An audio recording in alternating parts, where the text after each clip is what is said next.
Mr. Chairman, you're live. Okay, thank you very much. And I wanted to just let's go ahead and I guess we'll bring the meeting to order and we'll do roll call.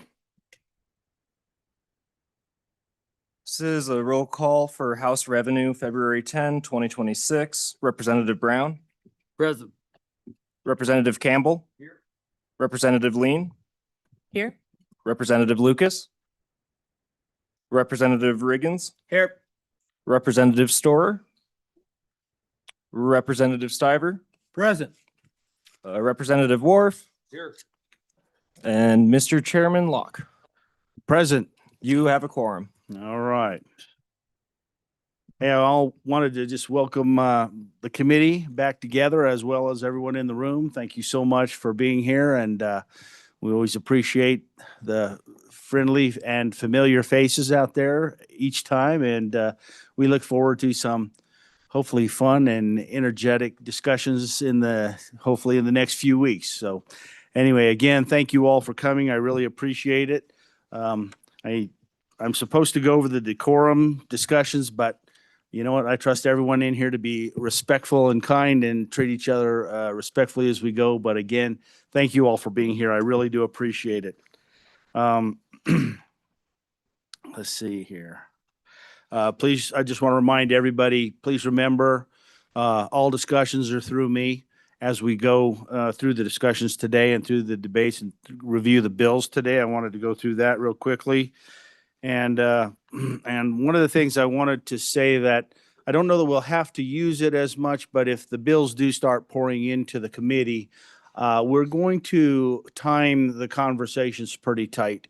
And that means we're going to ask the departments stay on task, be concise with what you have to present. And everybody, please keep that in mind. We're going to try to keep it, conversation, the discussions, we'll try to time them at anywhere. If we have a lot of bills, we're probably going to have to keep discussions for everyone between 2 and 5 minutes. And so everybody be conscious of what you're discussing. And if others have presented it, please don't present old data, and just work with us on this. And that way we can give as many people the opportunity to speak as we possibly can. But that being said, anything I'm missing? All right. Well, let's get going. First bill for discussion today is House Bill 45. Does the department want to come up and kind of present the bill?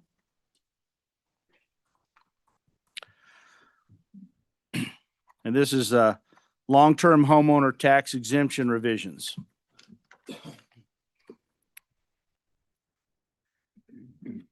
Thank you, Mr. Gill, for being here. Good to see you again. It's been at least 3 months or something since last time we all had to get together, but good to see you, Mr. Chairman. I'm Ken Gill. I'm the administrator of the Property Tax Division for the Department of Revenue.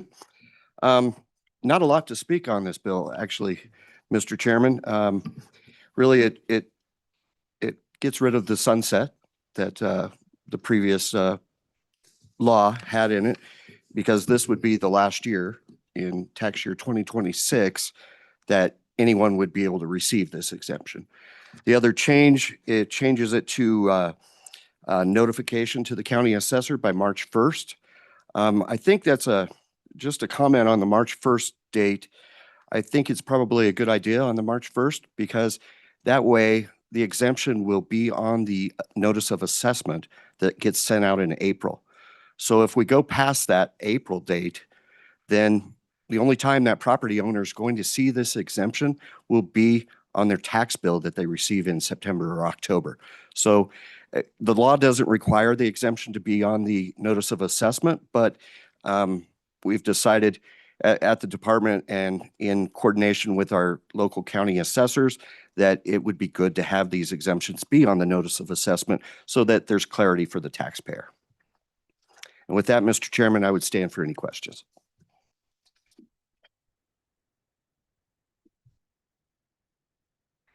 Thank you, Mr. Chairman. Thank you, Mr. Gill, for being here.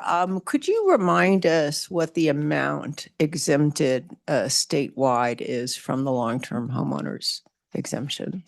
Mr. Chairman, Representative Store, yes. Known data, obviously, we're estimating into the future, but known data, it was at 45,500,000 for tax year 2025. Thank you. Representative Stivar. Mr. Chairman, Mr. Gill, so would you say this was a good program that a lot of people used, or how many did use it, do you know, and how many haven't used it? Mr. Gill. Mr. Chairman, Representative Stivar, great question. I actually pulled those numbers this morning. A lot of the county assessors will flag the CAMA system to know that property receives the long-term homeowners exemption, and that way we can query for it. So as of this morning, there were around 29,000 that have already newly applied or re-upped the previous exemption from the previous year. And last year, we were just under, I think, 35,000 that used it statewide.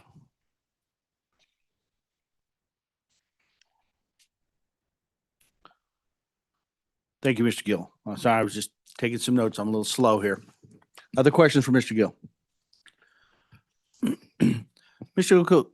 Gill, can you remind me what we moved from, what the March 1st, what date we moved from? What was it originally, if you don't mind bringing that? Yes, Please, sir. Mr. Chairman, it was the fourth Monday in May, and I think that was selected because of the veterans exemption language, and that is the fourth Monday in May.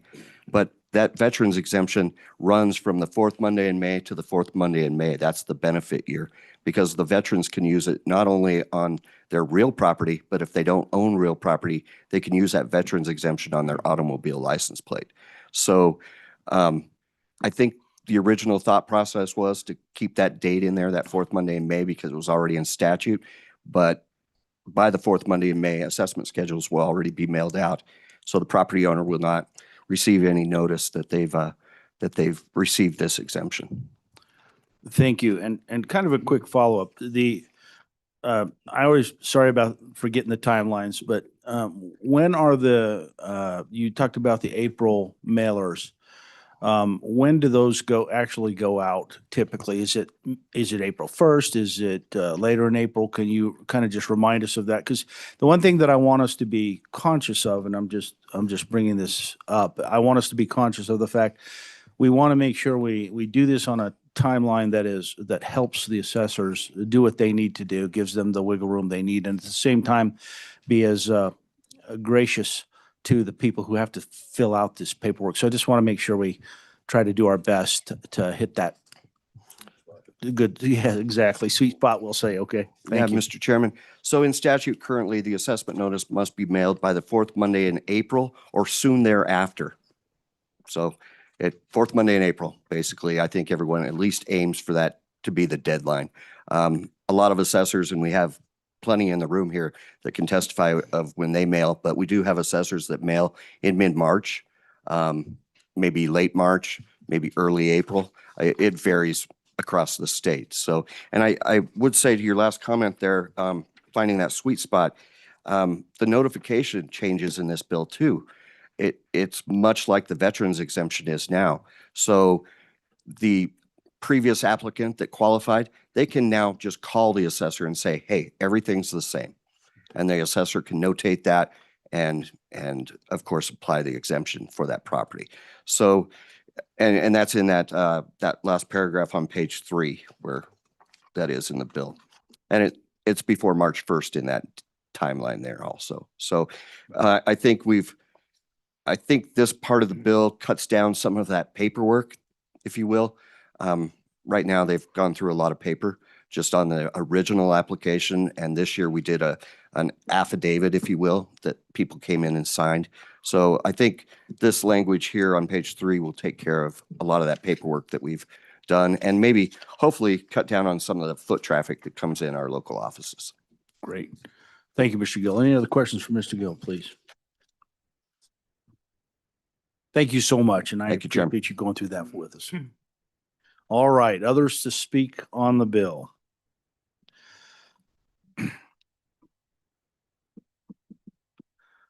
Thank you, Ms. Huxtable, for being here today. I really appreciate it. And maybe you can talk to that timing too, if you're okay with that. That would be really good for the committee to kind of get a refresher, You at bet. least for me. You bet. Thank you. Mr. Chairman. Dixie Huxtable, Converse County Assessor. I'm currently here representing the Assessors Association, but we also have several assessors in the back room. So if there's any specific questions, any of them are more than happy to come forward. We do appreciate this bill, the changes that you've made in this exemption process.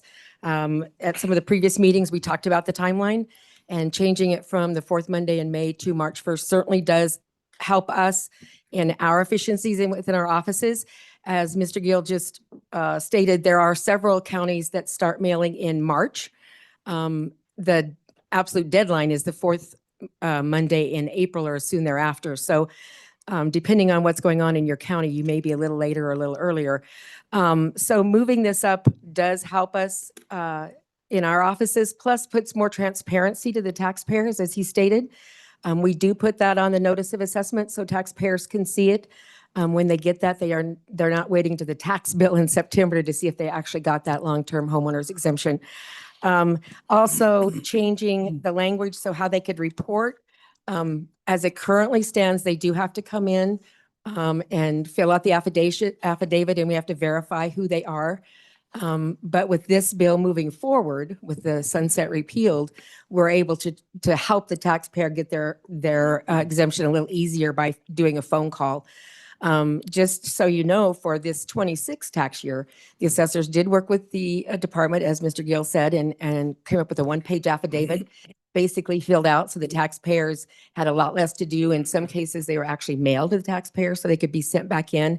And then, of course, you have to verify who signs it, so that becomes another process. But moving forward, we think that allowing them to call us would be a huge benefit. We've been working with the taxpayers, getting them sort of trained. And I know from my county, we have processed about half of what we did last year. The other half are still out there waiting to come back in. But we've also increased. Last year, we had about 700 in my county apply. And I've got somewhere between 150 and 200 brand new ones that either didn't know about it last year or didn't understand it. So we're going to see this number increase. And I've talked to my fellow assessors, and that's going to continue. So those probably are not reflected in the numbers that Mr. Gill has given you, because we're still processing those in a lot of cases. We think this is a good program that the taxpayers are certainly appreciative of. And if we can just make it easier for them to get that exemption, that's what we want to do, is to help the taxpayers be more aware. And with that, I would stand with for any questions. Question from Ms. Huxtable. Representative Lean, please. Thank you, Mr. Chairman. Thank you for being here today, Ms. Huxtable. I have two questions. The first would be, is there a way that relatives could speak for them if they're applying by phone? And the next would be, how many folks are applying after they receive their notice of assessment that goes out in April? Ms. Huxtable, please. Mr. Chairman, Representative Lean.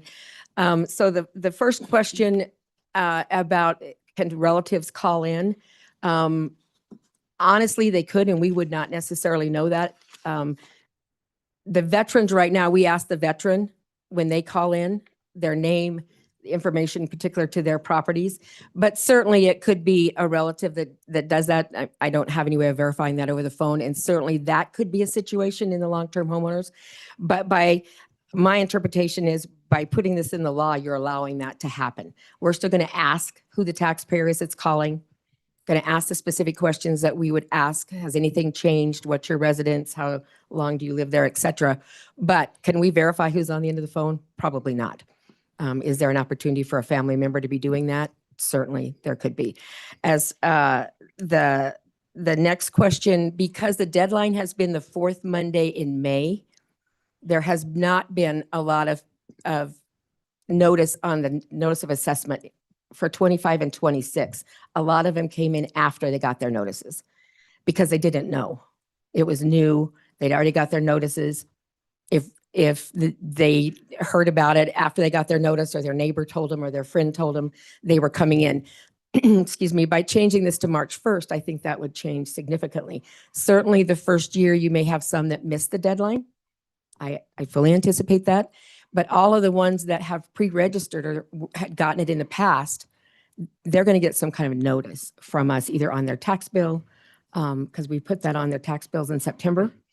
Some assessors may be able to send out a reminder notice. I'm not sure until this passes what everybody will do in their particular office. An example would be my veterans now get a notice from me on January 1st. Anybody that hasn't already notified me gets a postcard and they can pick up the phone and call me. And I would anticipate something like that for the long-term homeowners should this pass. Ms. Lean, or Representative Lean. sorry. Thank you, Mr. Chairman. A follow-up to that would be, could you walk me through how deaths are reported to your office, or are they reported to your office in the event that somebody passes away and maybe an adult child resides in that home as a caretaker? Could they continue on then, or do you receive a death notice from the county once somebody has passed away? Mr. Chairman, Representative Lean, typically we do not get a death notice.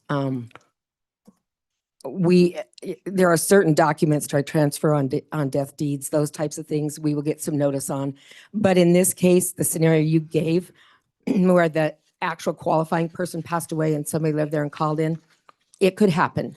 There may be some things we could put in place to ask questions, different sorts of questions. Just don't know at this point yet what those might be. But typically, other than us being kind of sad and going through their obituaries, we don't. And unfortunately, or fortunately, I guess, I do that for veterans. I will look at the obituaries in my local community and notify when a veteran has passed, because if there's a surviving spouse, they're still eligible. And that would be true with this as well, as I understand it in the current law. So we would probably follow some of that. But my county is a small county. I'm not going to take that task on for Laramie County or anticipate he's going to do that. So. Other questions, Representative Campbell? Thank you, Mr. Chairman. Thank you, Ms. Huxtable. Following in line with the question that Representative Lean asked you, I was going to ask what you do with the veterans. You said that you have a piece of information, you use a piece of information that would only be known to them. I very much like that. Is that done across the state, or is that something that you just do in Converse County? Ms. Huxtable. Mr. Chairman, Representative Campbell, I can't speak across the county to what or across the state to what the other counties do. Typically on a veteran, there's an entry date, a discharge date. There's some specific information that veteran would know that we can ask. I don't know if the other counties do that. It's not required. It's not part of the program that we have to do that, but it's just another security. So I can't speak for the other counties. Other questions? Representative Stivar? My assessor's here from Laramie County. He'll answer Oh, there you go. Campbell's question. That's why I was waving at you. I'm Todd Ernst, Laramie County Assessor. Mr. Chairman, Representative Campbell. Yeah, so when we actually, a veteran calls in, we verify their phone numbers. We verify if they have a spouse, if the spouse is still with them. So there are certain steps that we do go off the vet card to verify that it is the veteran. Thank you. Follow up, Mr. Representative Campbell? Thank you, Mr. Chairman. Thank you for that. I'm just looking, to me, it seems that that is a tangible idea. What I'm gathering, what I'm hearing from you guys is that this is a very common practice. You guys are kind of aligning the same thing, but it doesn't seem to have consistency. But my question to you is, with this in mind, would this be a prospect for something for us to consider to verify our 25-year long-term homeowners going forward? Is there merit in structuring that around the same way that you guys are talking what you've done with the veterans? Thank you. Assessors, whoever wants to answer. Mr. Chairman, Representative Campbell, I'll take a stab at it first. So bearing in mind that the veterans exemption has been in place for a long time. Assessors' offices have been dealing that for a long time. So we've perfected our processes based on what each county needs to do. And while I didn't say that I could swear that every county does, I do believe every county is doing something to verify the veterans that call in. I just don't know their exact processes. And as far as for the long-term homeowners, if you could come up with a way for us to verify that the person calling is a taxpayer, certainly we would try to administer that. I don't know what it would be in this case. I personally don't want to keep social security numbers. I don't want to keep anything like that on file. So I want to protect their privacy as well. We're going to ask as much as we can and try to be as specific. From my perspective, I try to get a signature on the thing and compare it to maybe the signature on a driver's license to make sure I have the same person if they didn't sign it in front of me. So we come up with some method, whatever fits best for us. If you have suggestions, we'd sure try to apply them. Representative Campbell.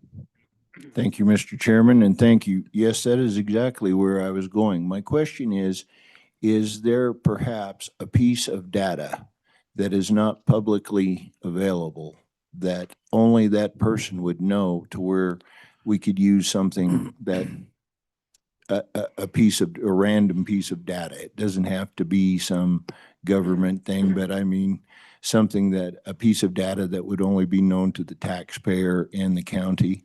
Does that make sense? I'm just looking for a way to where we could simplify that to where we could have some sort of qualifier is what I'm looking to do, if that makes sense. Thank you. Mr. Chairman, Representative Hart. Campbell, certainly if we could come up with that piece of data, we'd be willing to work with it. I mean, one thing that comes to mind is the property account number for that property, but that's also public. You can go to any county's website and get that. So that's not a real safe thing. I really don't know. We're open to suggestions. I don't know if any other assessors have thought about it too much. I do know that most assessors are comparing signatures as if the person's not signing in front of them with an ID and like they've mailed it out and they're mailing it back, they're comparing it to an original document that we got. Because on the original application, they had to provide proof of ID, birth date, that type of thing. And so for most of us, it's probably comparing signatures and making a phone call. You know, this doesn't look like the same signature you did last year. What happened? And occasionally we find that the wife signed it or the child signed it, and we send it back and say, I'm sorry, you have to sign it. So there are some steps in place that we're trying to use. If you come up with something specific, we'd sure be open to that topic. Other questions? And if I can ask a quick question, just in scope. So just roughly number of veterans versus number of these long-term homeowners. So I'm guessing it's a drastically different scope, and I could be mistaken, but I'm curious. Thank you. Chairman, Thank you, sir. right now, veterans and long-terms are right there within each other. Last year, we had roughly 5,200 long-term homeowners, and we're right around that for veterans also. Even though I noticed this year our veterans are going up just because they qualify or getting out of the service and have their DD 214. So that number will go, but I'm going to assume they're going to be pretty comparable in Laramie County. Great. Thank you. I wasn't sure if they were comparable or not. Mr. Assessor Chairman, Huxtable. and so bearing in mind that he's in a city that has an Air Force base Oh. right next door to it, Converse County, we have between 500 and 600 veterans that apply, and that keeps increasing. We had over 700 long-term homeowners, and I expect that number to go up. And I would think you would find in most counties, the long-term homeowners may be a greater number than the veterans as it's currently written in law. Makes sense. Okay, thank you. That's helpful. I appreciate that. Other questions for the assessors? And thank you so much. We really, oh, I did have one other, I am so sorry. So let me ask you both. One other question I had. So you brought up the fact that some counties are sending out their notices as early as late March. I think you mentioned that because I wanted to talk again about that March 1st date. Is that something we can push a little bit, or is that something that it starts getting tough for the assessors if we move too far out? I'd like to get your opinions on that. That'd be helpful. Thank you. Mr. Chairman, certainly, and I'll start, and I'm going to let him finish up because he's one of the earliest counties that filed their notice of assessments. So the March 1st is already a deadline that's in the statutes for business personal property. So some of the people that we deal with already in our offices are used to the March 1st. So that was one date.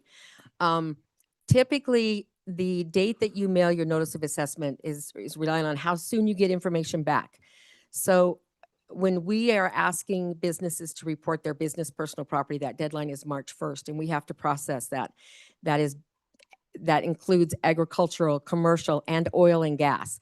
If they request an extension in writing by February 15th, we have to, by law, grant them till April 1st.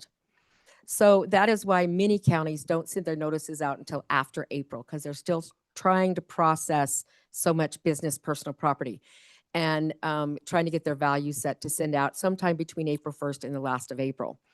The other part that determines that date is the number of appeals you may have. So based on the number of parcels you have in your county, and you're looking backwards sort of from when you can have your appeal hearings and trying to schedule enough time between the hearings and the discovery 30 days for the appeals, and then backing that up to the 30-day from when you send your notices. And I'm sure that my partner here is going to be able to explain that much better for Laramie County.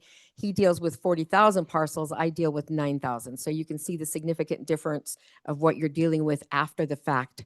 So that gives you kind of a timeline of what we're facing in our offices for workload. So March 1st works for us. To delay it much would be just another date that we have to remember, but certainly could be doable. I would really not want to go past the April 1st deadline, because that's when everybody has to have their business personal property. That's when most all counties, the majority of the counties are sending out their notice of assessment sometime after April 1st. So I will defer to my colleague. Please, Assessors.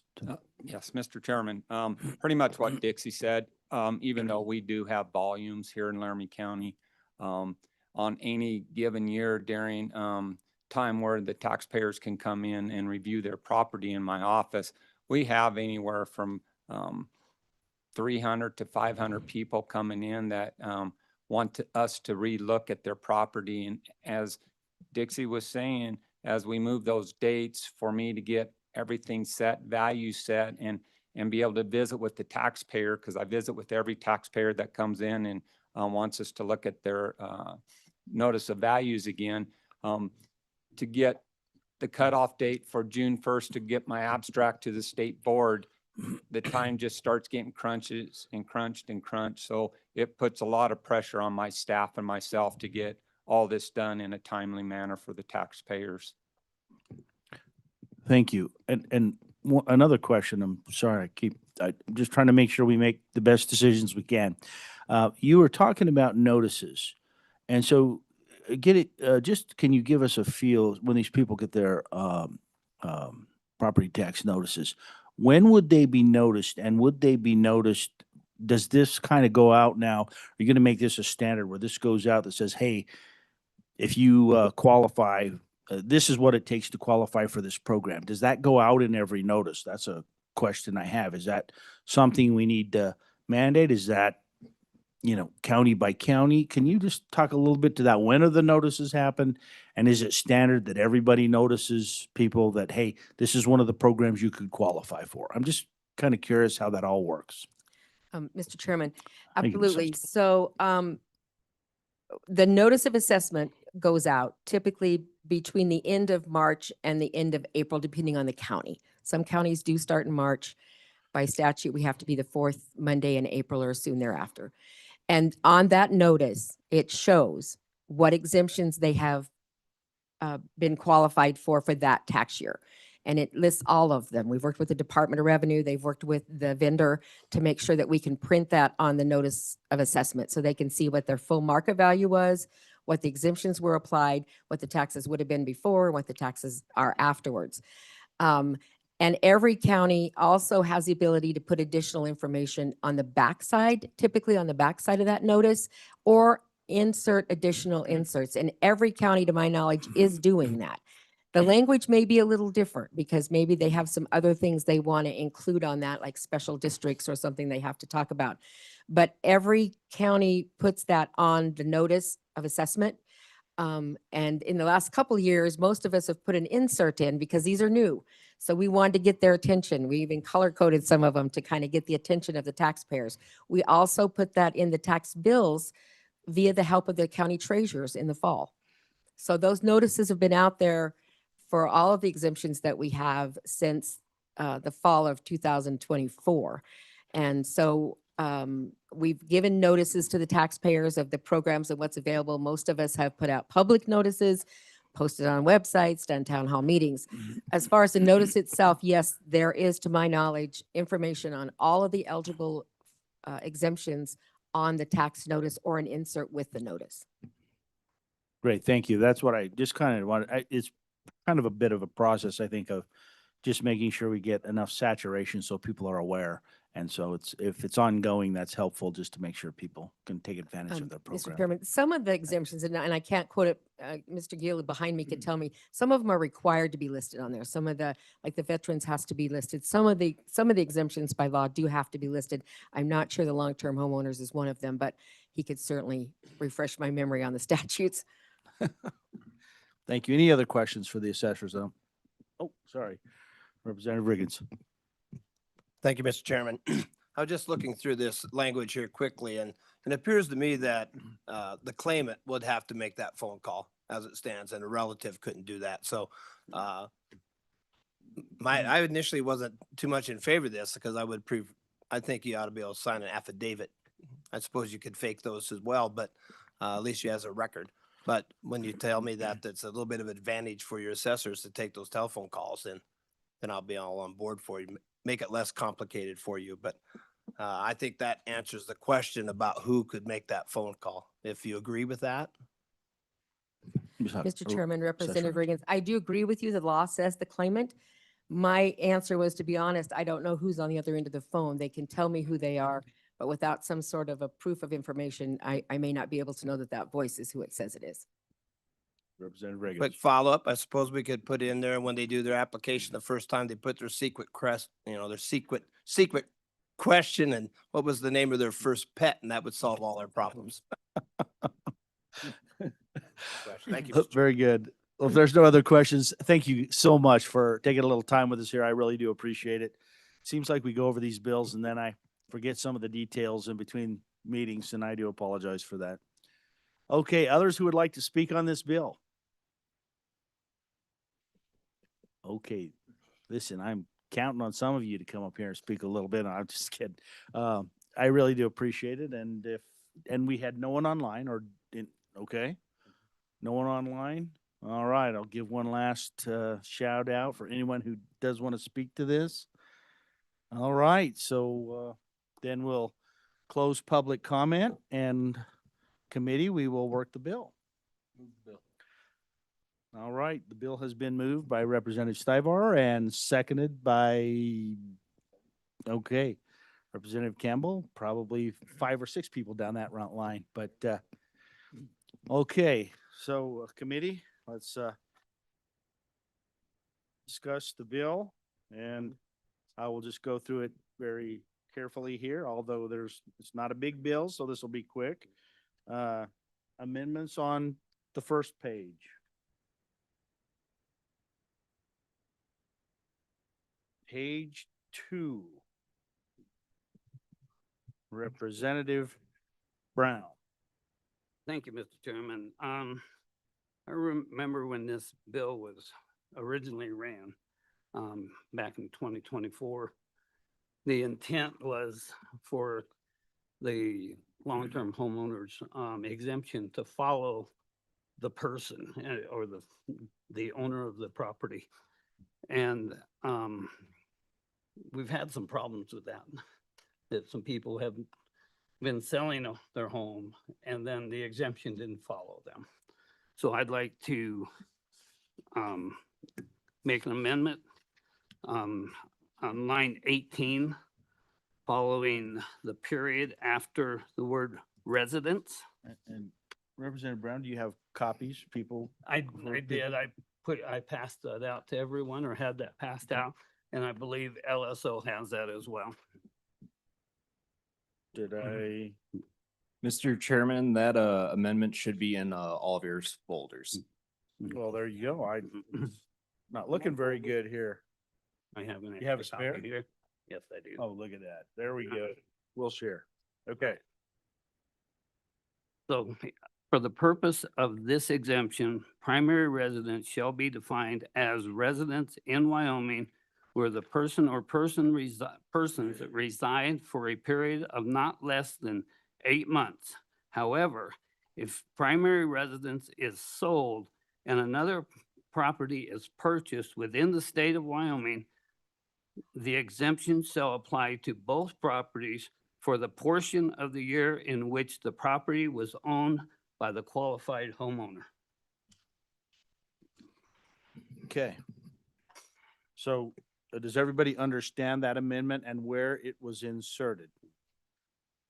So if I understand correctly, on page 2, you go to line 18, right after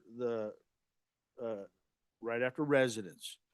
That's inserted. And does everyone have a copy? Does everyone have a copy to see? So that, and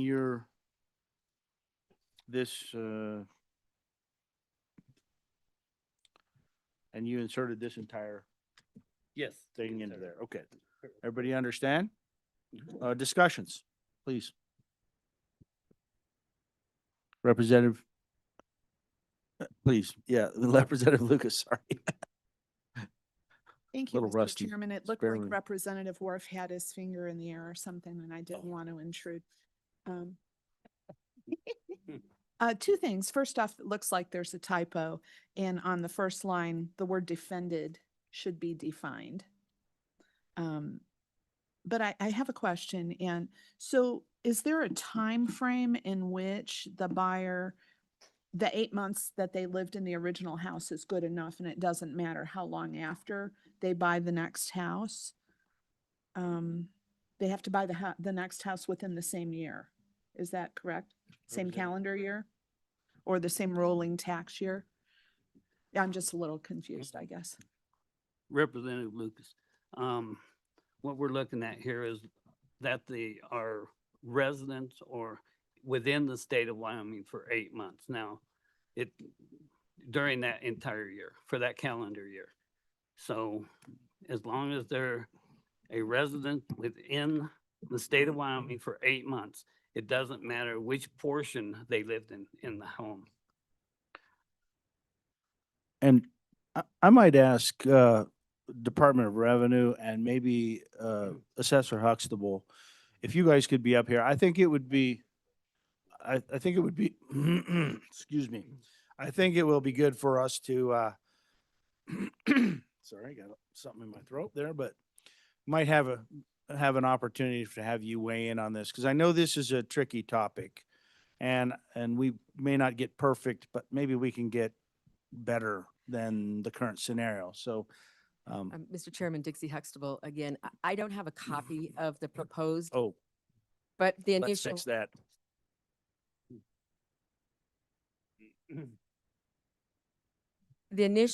when you read it, we all start shaking our heads. The portion that I think I have a concern about, and I'll wait till I get the actual language, was prorating it per house. Because we tax properties as of January 1st. Whoever owns the property on January 1st is who gets the tax bill. And there is language in the statutes currently about prorating taxes. And we talked about this at one point, previous meeting, about that language being in the law already, and then adding some language to it about the exemptions being prorated in the same manner. The problem I had with the language was, the way he's got it worded is shall apply for both properties for the portion of the year in which the property was owned. We can't prorate that exemption to property that they've already sold if they're not the owners on January 1st. That's a problem. I don't know the exact how to change this language. If you're just talking about qualifying, living in those two homes, qualified them for the 8 months, that we can deal with. As far as prorating the exemption between the two houses, that's not something that's going to work the way that we do our statutes right now with taxing it on January 1st. I hope that helped explain a little of it. Representative Campbell. Thank you, Mr. Chairman. I'm just wondering, with that 8-month qualifier,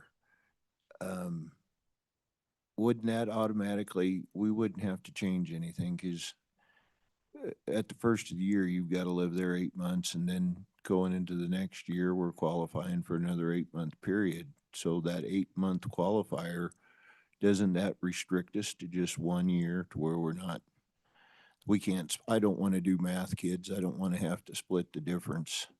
Doesn't that 8-month divider give us enough wiggle room to where you're going to fall in 1 year or another to where we don't really need to change anything? Ms. Huxtable. Mr. Chairman, Representative Campbell, I'm not really certain exactly what the question is. I think we have two separate things. One is qualifying where you lived for 8 months, trying to put language in the law that says that as simple as if you lived in a home you owned for 8 months out of the year, no matter what the home is, you qualified. That's one scenario. If you want the exemption broke out and prorated between different homes, that's a different matter. And both of those are significant right now. Those are situations we're dealing with in regards to title companies and how they're prorating taxes. So we have two separate scenarios going on here. And certainly we will administer whatever you want it to be. If you just want them to have lived in Wyoming in a home they owned for 8 months out of the prior calendar year, we can do that. I'm gonna let LSO wordsmith that to get it in there. But if that's your intent, is that as long as they lived in a home they owned for 8 months of the prior year, they qualify for the long-term home. That's something we can do. As far as the prorating, that's a different matter of moving the taxes from one home to the other. And that's something that's going to have to be done by the title company or whoever does the closing on that. That's not something I think you want to really get into delving for us to prorate that. Thank you. Representative Stiver, Thank you, Mr. Chairman. Vice Chair Stiver. So, if somebody owns a home and they decide, 6 months down the road, they're gonna sell it because they're downsizing. And they still get the exemption, but they're only gonna get it on the one house. Correct? All right. Is that, So, Chairman Ms. Lockett, Assessor Mr. Hudson. Starver, I think what you're trying to say, as long as they lived in one house for 6 months and then they downsized into another house for the rest of the year, they qualify for the exemption. The exemption will go on the new house that they owned as of January 1st, that's good. All right. if that's the question that we're asking. Yeah, Okay, yeah, I think that. Representative, so sounds like that's the discussion. Does that make more sense? So, thank you, Mr. Chairman. So this is the problem that we have looked at in the past. We have had at least one homeowner that we've talked about that they sold their home and the exemption followed the home and not the person. And so we need to find a way for the exemption to follow the person rather than just the home. Because that was the intent, of my understanding, when this bill was originally written. And so that's what we're trying to get to here. And if we can find a way to make that work, I think that's where we want to go. Thank you. And Mr. Gill, please let us, because I do believe, and let me make sure I clarify. I do think this is the issue, and I might be merging two issues here too.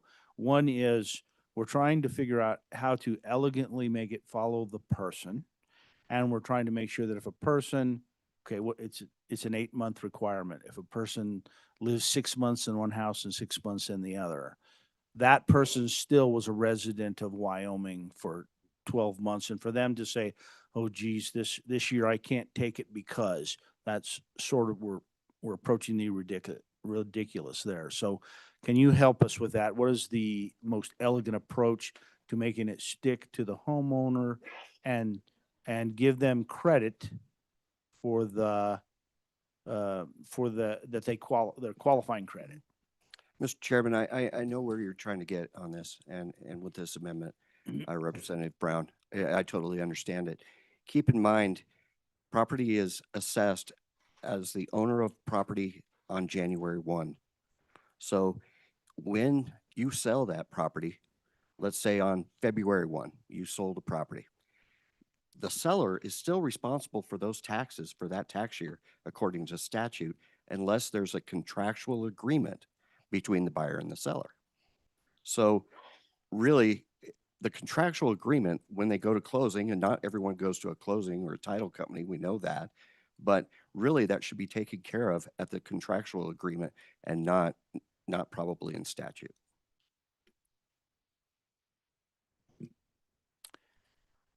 Interesting. So it remains difficult. Somehow it didn't get any easier since the last meeting. Okay. So talk to us about how do we make sure a person at least gets their credit if they do sell a house, they live in one for 6 months, and is there language that at least solves that part of the problem?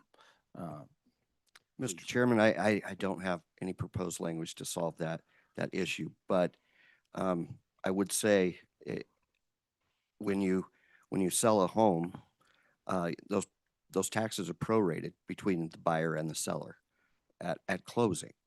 They could ask the closing company, and I reached out to quite a few title companies across the state and asked exactly how they're handling this. And it would be any exemption, Mr. Chairman. It doesn't necessarily have to be this exemption. It could be the veterans exemption. It could be multiple exemptions. And I asked that question, how are you handling this?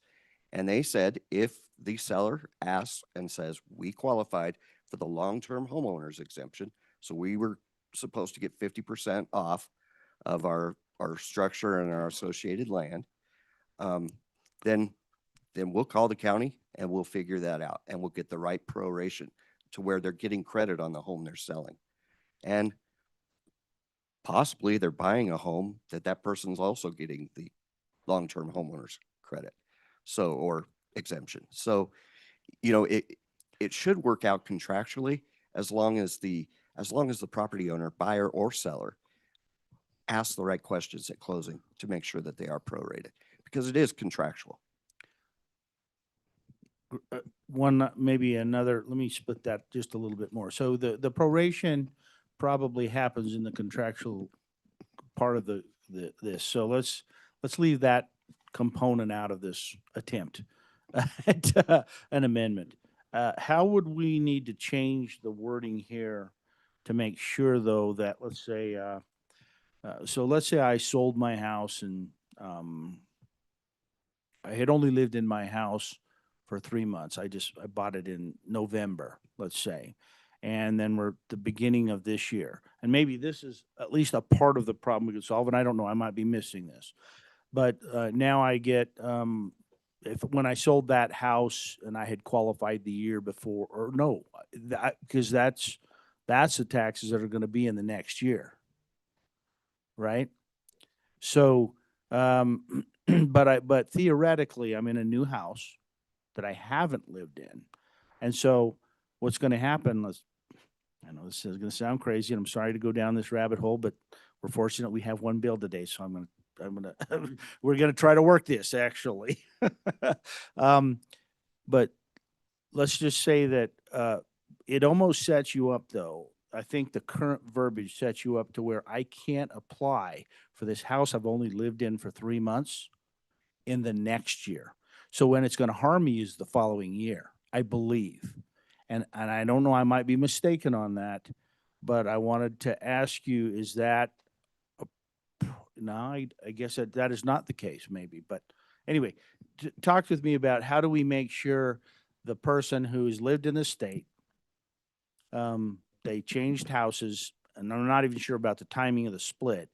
We can just make sure that they get credit for having been an owner-occupied resident in the state to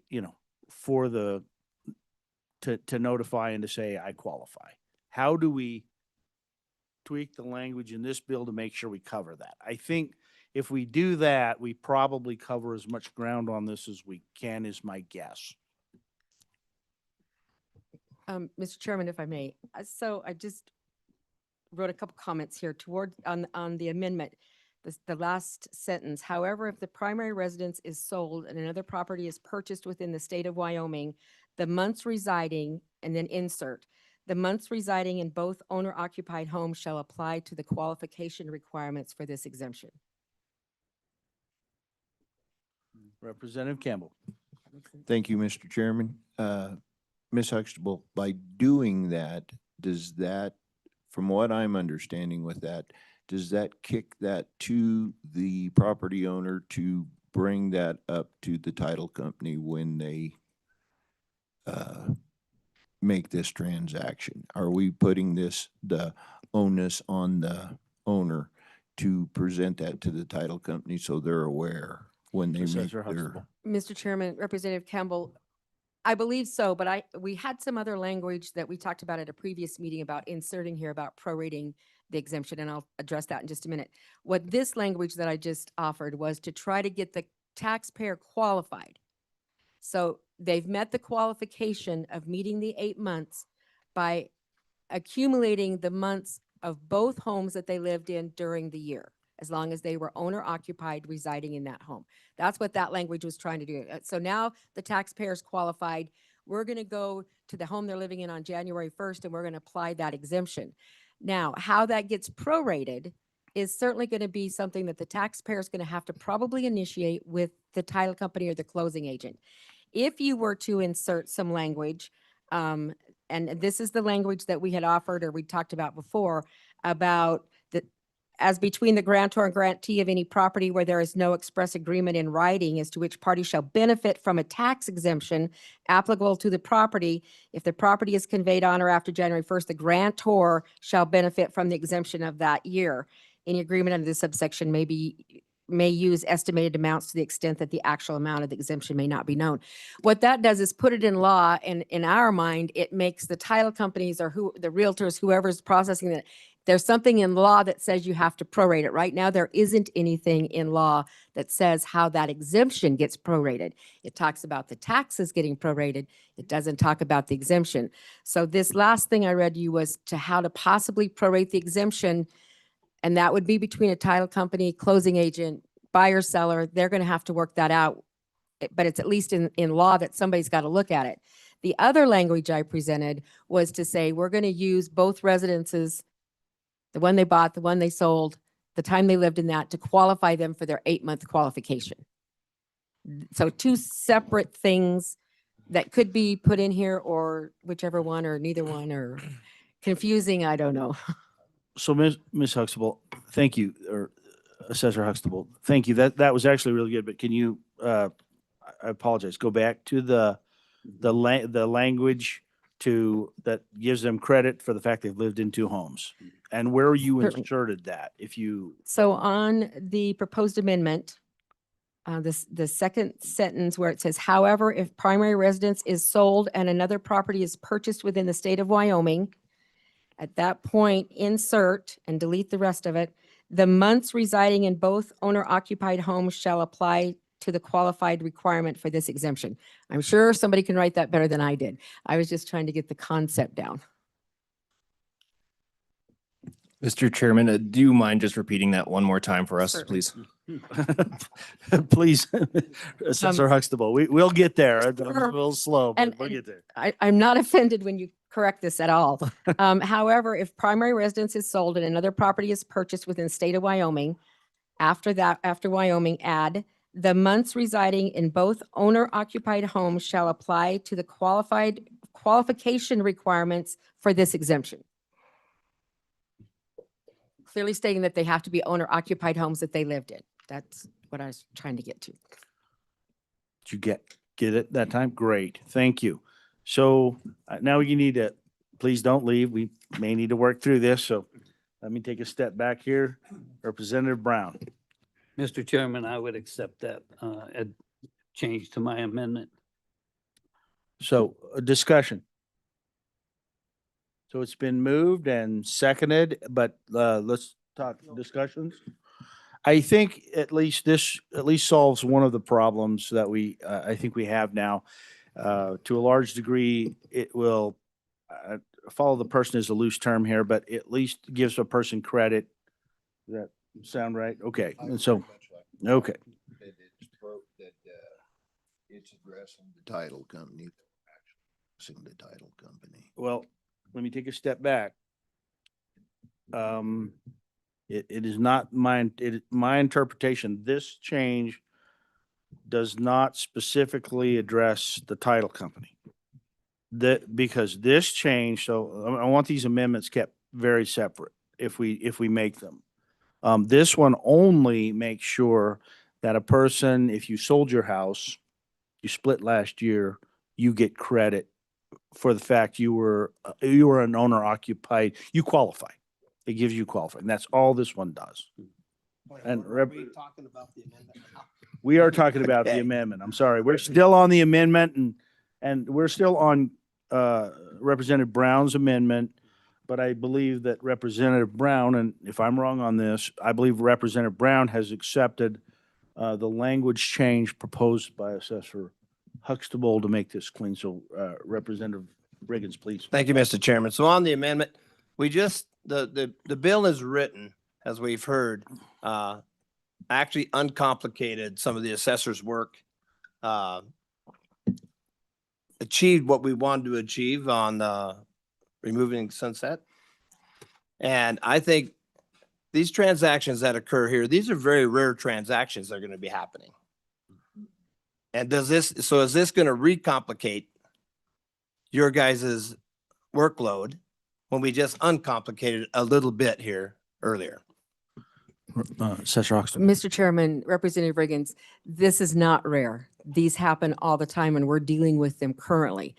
The language in the law just wasn't very specific. It just said of a year. That was pretty hard to define, and clearly by the black and white of the law, you had to be in that house you're claiming for 8 months, and that's not what the intent was.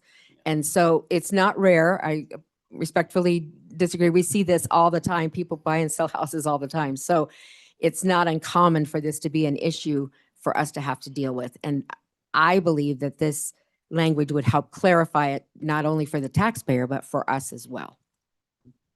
Other discussions, Representative Lean. Thank you, Mr. Chairman. Just to Representative Riggins' point, there's a situation that recently came about where the individuals downsized in November and then went to qualify for this exemption, even though they've been long-term homeowners, but they won't have lived in the home for a total of 8 months prior to that exemption being offered. So then they were denied the opportunity to have that on the current home. And so my question is for the assessor, this would clear up that particular instance? Mr. Chairman, Representative, I believe so. I believe this gives us some clear direction that with the help of rules through the department, we could navigate this pretty consistently and clearly. Mr. Gill, you feel comfortable with that? I do, Mr. Chairman. Fantastic. I think we Okay, can write that's helpful. Other questions? Representative Riggins.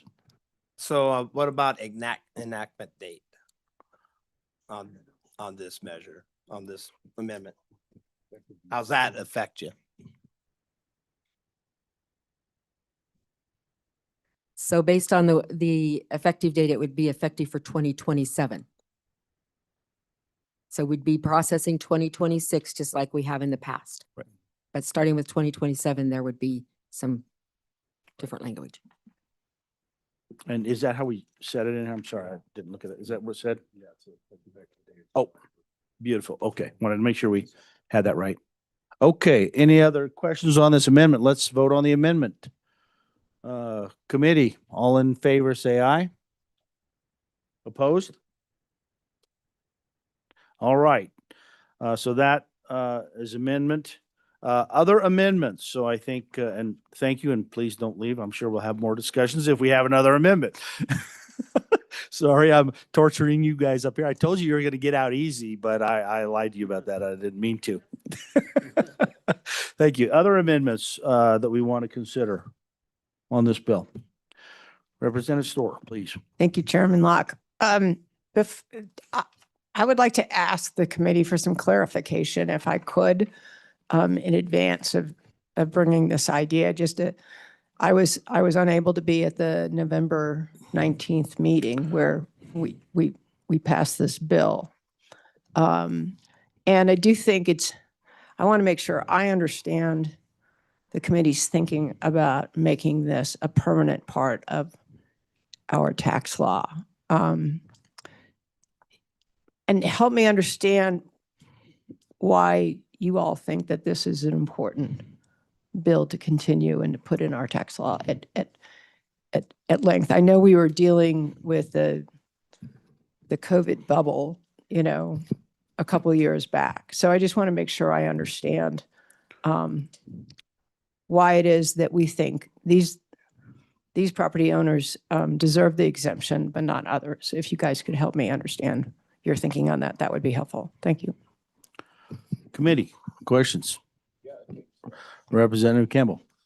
Representative, I support this bill because 25 people that have lived in Wyoming for 25 years, they are the very definition of the state of Wyoming.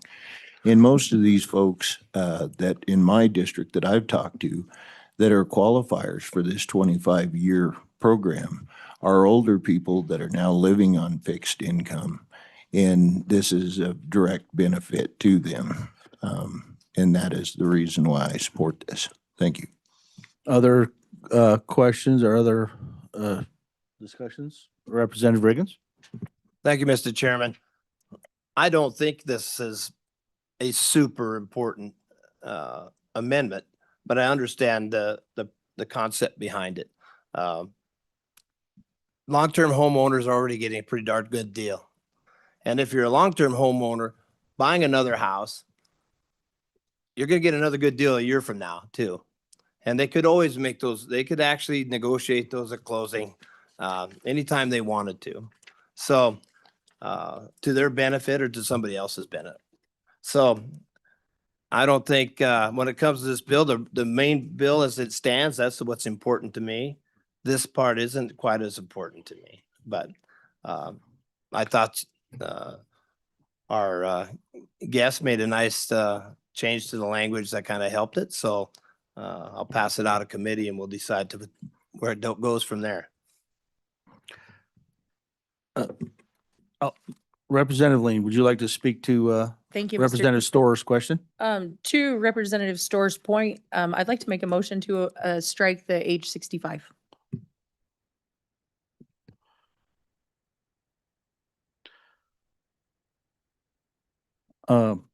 Any seconds?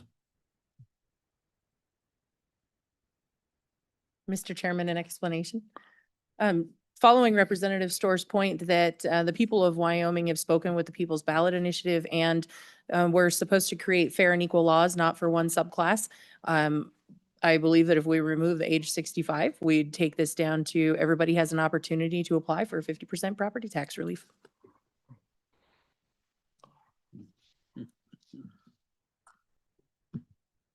Other discussions? Representative Storr. Thank you, Mr. Chairman. Thank you, Representative Lane. I just want to make sure I understand that. So it would still be primary owner occupied in this case. I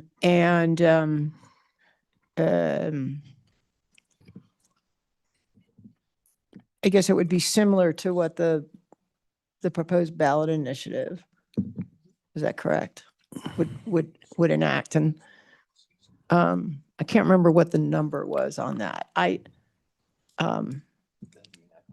might try to offer a friendly amendment on the amendment if I could, Mr. Chairman. Please, So Representative Storr. Yeah.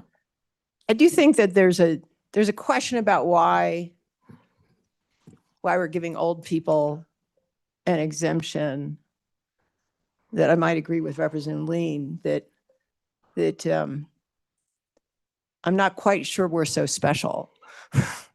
And I do qualify for the exemption.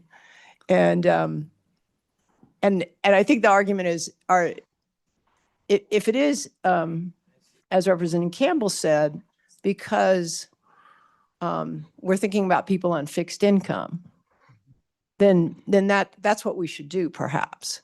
And that's essentially what the refund program that we have greatly expanded does. And I don't know, is that in the budget? I have to check. Okay. So,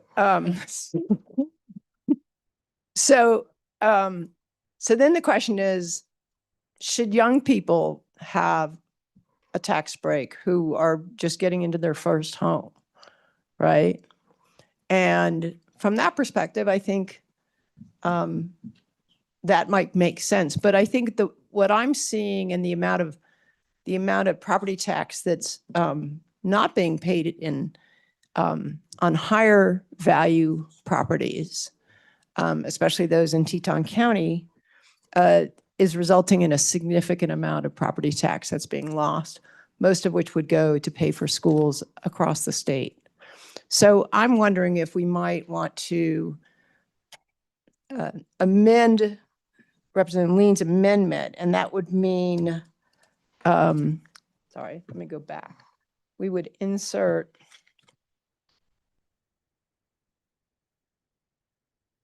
so Representative Lean's language would come in paragraph A under Roman numeral 45 in 3911-105A. It's not in the bill, but it would come on line 4, page 2. So we would insert the language that's in paragraph A that defines what the exemption is. And I can read that all for you if that would be helpful. Okay, so 45 starts out, a portion of property used as a primary residence by long-term homeowners as provided in this paragraph. The following shall apply to this exemption. A, for residential real property used as a primary residence, if the owner or their spouse is 65 years of age or older, and the owner of their spouse or their spouse has paid residential property tax in Wyoming for 25 years or more on any residential property, the amount of the exemption shall be 50% of the assessed value of the residential real property. So it would still require, in this case, it would still require the 25-year years of paying property tax. Is that correct, Representative Lean? Or did you want to take that out as well?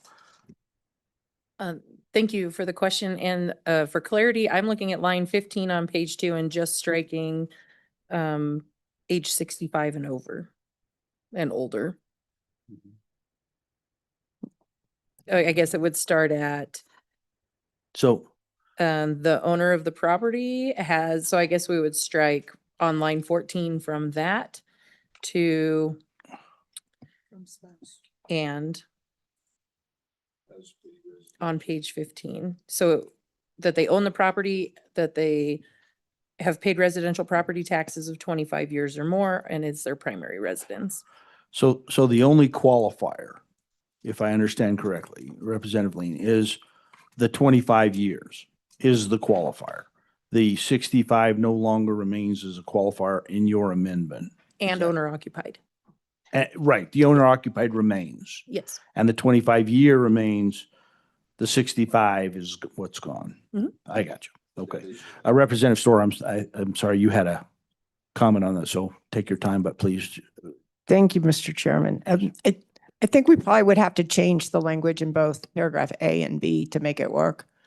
But conceptually, the idea is we get rid of the age requirement, but keep the 25-year requirement and keep the owner occupied requirement. Mr. Representative Storr, that's what I believe the amendment was, if I understood correctly. And All right. please, Representative Lean, that's accurate. Yes, Mr. Chairman, your understanding is correct.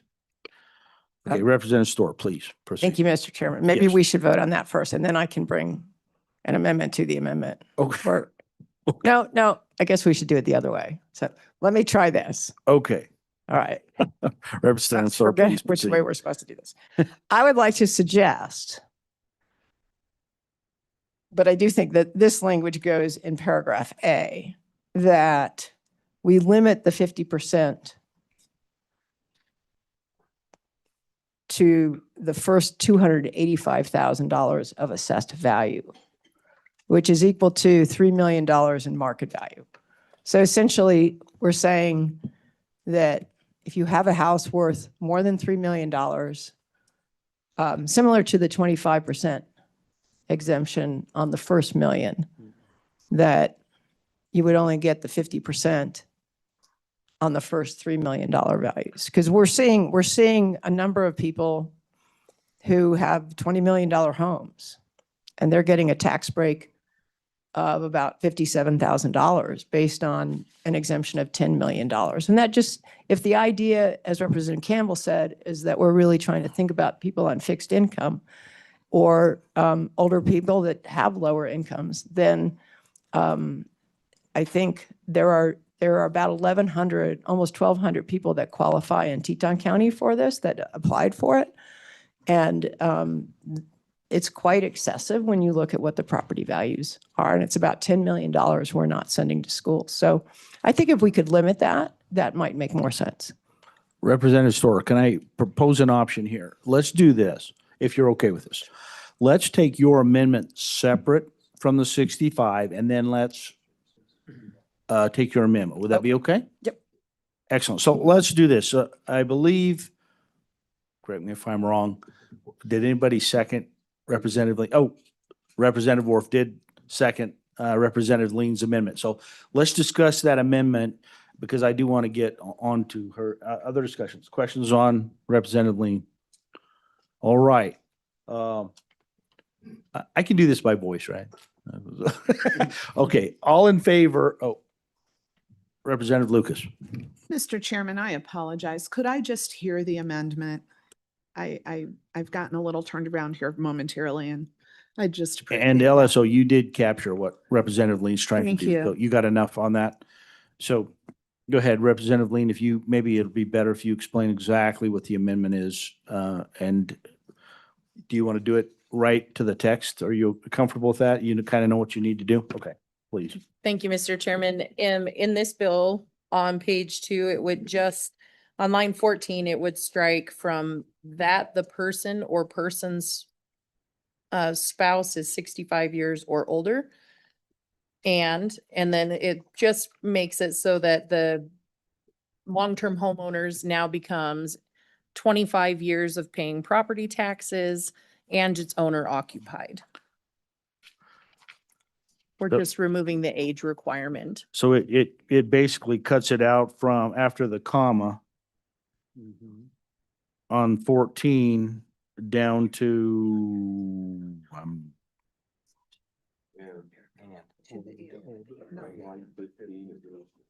right, and right after older and down to older. So it cuts from all of that, the person, it cuts that all out, all the way down to older and has paid residential property tax. So that's what's cut out. Yeah, Mr. okay. Chairman, for Representative clarity Ward. purposes, in order to make sure the 65 comes out for the spouse and for the complete statute, it does have to go into a paragraph A of this statute, which is not listed on this page. Does LSO understand Oh, where I'm? I'm where I'm at? sorry. I'm sorry. Okay. Okay. There you go. That might clear up some You're of the confusion. fixing it for me. Okay, perfect. Okay, is that clear? Any other discussions? If not, let's vote. Okay, all in favor of Representative Lean's amendment, say aye. Aye. Opposed? Okay, all right, so that amendment has been accepted. Representative Storer, please, proceed, and I'm sorry, I didn't mean to muddy the water, but I thought that would be.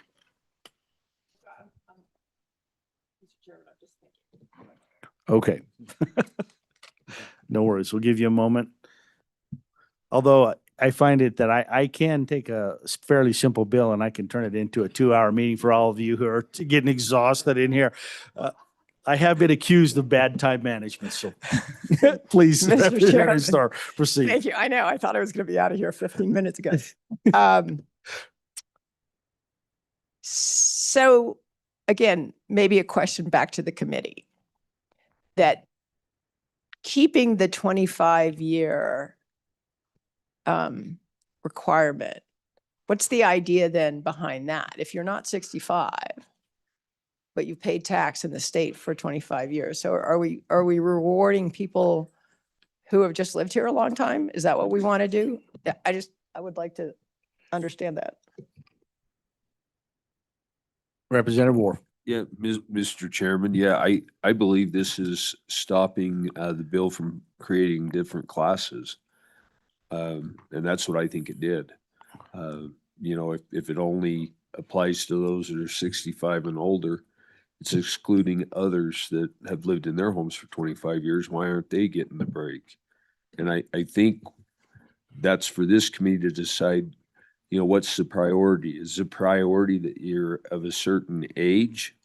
Or is it that you've been a resident in Wyoming for a period of time? And to me, I guess in a manner of making it more fair, instead of being selective, that the qualifier is that you've lived here for 25 years in the home. And 8 months in that as your primary resident. Those are the two qualifiers, and I think it just makes it fair. I mean, I think you could make an argument that if I've lived in my home for 25 years, which I have, and I'm not 65, why am I not getting that break when others are? And I think it does. It goes back to taxes shouldn't be selective. We should all pay it proportionally. Representative Campbell. I agree with what you're saying, Representative Wharf, but at the same time, I've got to factor in what Representative Storer said is when we're talking about classifications too, then we're giving the elite, the super wealthy, we're allowing them because they have the ability to purchase these homes with much more discretion than the less influential. So I do not want to give that class any advantage as well. Thank you. Mr. Chairman, if I Representative may, Sorry. that's precisely why I think we need to remove it. I think we shouldn't punish people because they've been successful. If I've been successful in my business ventures and I've made $1 billion, why should I have to pay more taxes than a guy that's not been successful? Those people that are affluent, they pay their fair share, in my opinion. And I don't think we ever thought about that, but I do think that that's discriminatory the way the bill is written. Because like I said, I've lived in my house for 25 years and I'm not 65. What's the justification for those to get it and me not to get it? But I'm just making a point out of what we've done. If we take the 65 years out, you're making it more fair, I believe. If you want to leave that in as a qualifier, the committee can, but I do think somebody could come in and sue over that because I think that's an arbitrary provision in the bill. Representative Storer, please. Thank you, Mr. Chairman. Thank you. Thank you, Representative Wharf and Representative Campbell. I actually really do appreciate those comments, and I think there's merit to them. I would like to now bring an amendment to the amendment we just made that would go into the language under paragraph A that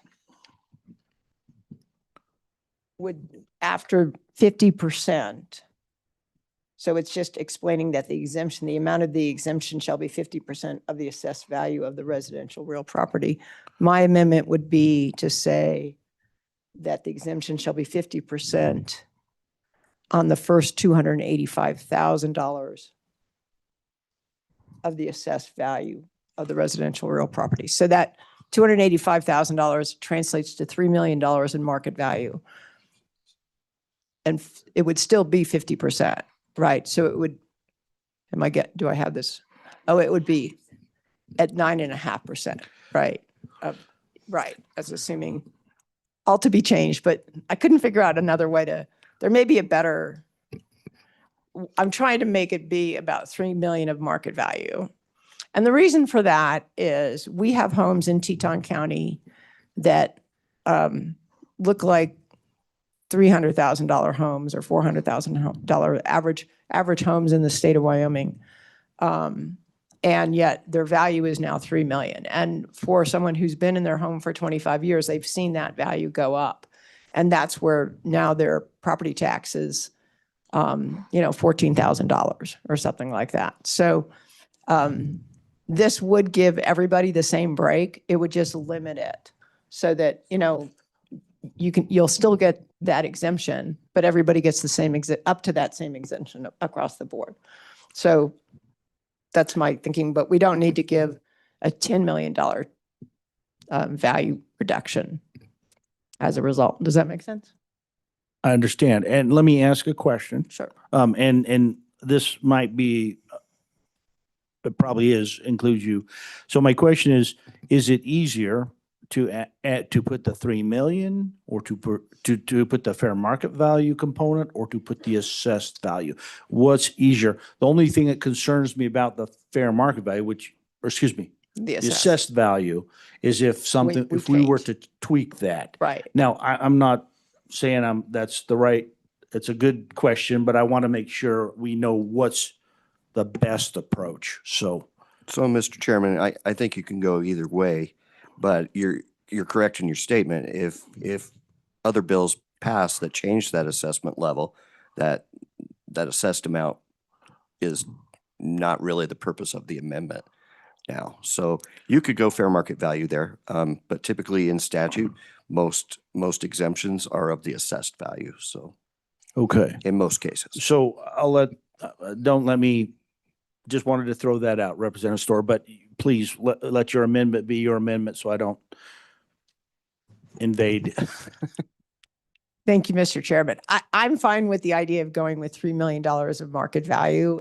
It was just a little trickier to figure out how to put it into the statute, but conceptually, it's not unlike what we did with the 25%. I think it takes us another sentence, and that just says that it's limited to the $3 million of market value, fair market value, rather than the 285,000 of assessed value. Okay. Do we have a second on that? I'd second that. Okay. 1 second. And all right, got a couple seconds. Mr. Chairman, I might just have Jesse repeat back for clarification that we got that latest amendment Sure. accurately. Mr. Chairman, for the proposed amendment, I have in paragraph A, after 50%, insert the first $3 million of fair market value of the assessed value of the residential real property. We also have the 285,000 if Right. that is. Sorry, go ahead. Thank you, Mr. Chair. Well, that's why I went with the assessed value, because throwing that language in, I think it just has to be in a separate sentence that we could figure out that would come after that and just say it's limited to 3 million in market value. I've looked at the 25%. It doesn't read quite right in that sentence is all by saying market value, assessed value. It's a little too, but conceptually we can go with the $3 million of market value and figure out how to put it in. And But does that, essentially the exemption is limited to that. does that make sense in that paragraph? The 3 million, okay. And it'll be fair market value, not assessed. But, okay. Okay. All right, and the seconds are okay, us wording it that way? Okay, discussions on the amendment. Oh, Thank you, Mr. Chairman. Representative Campbell. I would like to address Ms. Huxtable as to what your thoughts are on this amendment to the amendment. Assessor Huxtable. Chairman Locke, Representative Campbell, we were just trying to sort out the fair market value versus assessed value. I think in some of the language in the statute does refer to assessed value, some refers to fair market value. I think it's a little clearer if you could leave the 3 million fair market value language, because then no matter what the assessment rate is, you know you're targeting a $3 million fair market valued house. But that's certainly a policy decision for you. As far as limiting it and removing the 65 age limit and all that, we'll administer whatever you guys put out there. I would make one comment that the language in the law says 25 years of paid residential property tax. Doesn't say anything about living in that house for 25 years. So very conceptually, you've got people that have paid residential property taxes and not lived in Wyoming and are going to qualify because they were part of a partnership, a corporation, something that paid 25 years worth of residential property taxes that did not live here 25 years. And if that is your conceptual plan, that they had to have lived in that house, that's not what this language says. Well, we may have to take a step back on that. The intent was you have paid property tax, and I believe the language is still that way. You have paid property tax in the state of Wyoming for 25 years. And that is absolutely key to this entire thing. And you are paying on a house conceptually. You're paying on a house, you haven't lived in it for 25 years, but you've paid property tax in this state for 25 years. And the house you're paying property tax on, you've lived in the state for the last 8 months. Let me put it that way.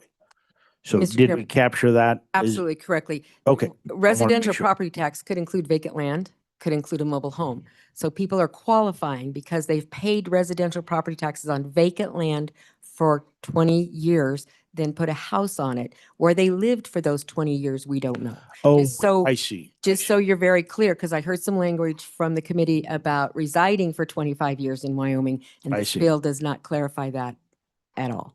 Okay. All right. So I don't want to take too much away from Representative Storer, but thank you for that clarification. Actually, it's probably a piece of education that the board, we kind of had to remember that little nuance there. So it's been other questions on or discussion on Representative Storer's amendment. All right. Is that all in favor, say aye. Opposed? No. All right. Thank you, Mr. Chairman. The ayes have it, by the way. Sorry about that.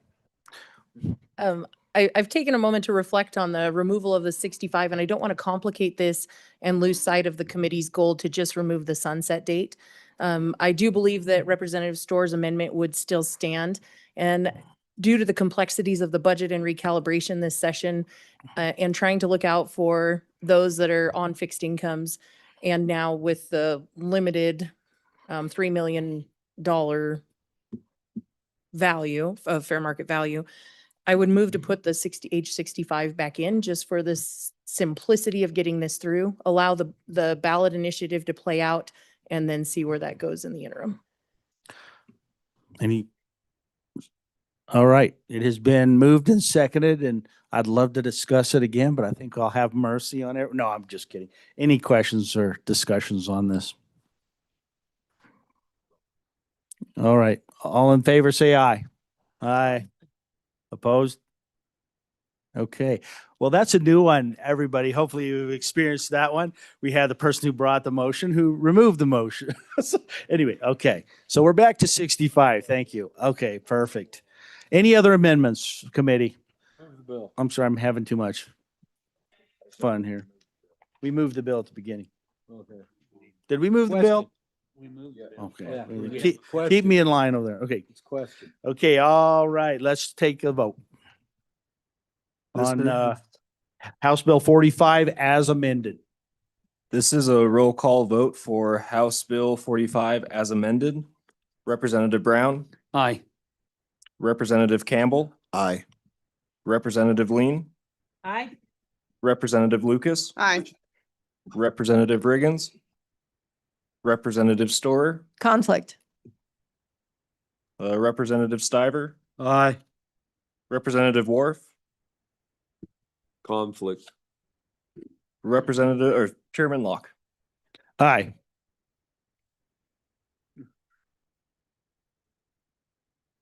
Mr. Chairman, you have 7 ayes, 2 conflicts.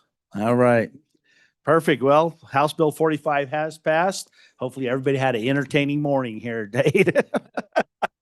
Everybody have a blessed day, by the way, and thank you so much. And any other discussion committee we need to have? Let's adjourn this bad boy. All right. Thank you for bringing that. It took us a little bit to shake it up, but it's good. We will have to move these amendments separately.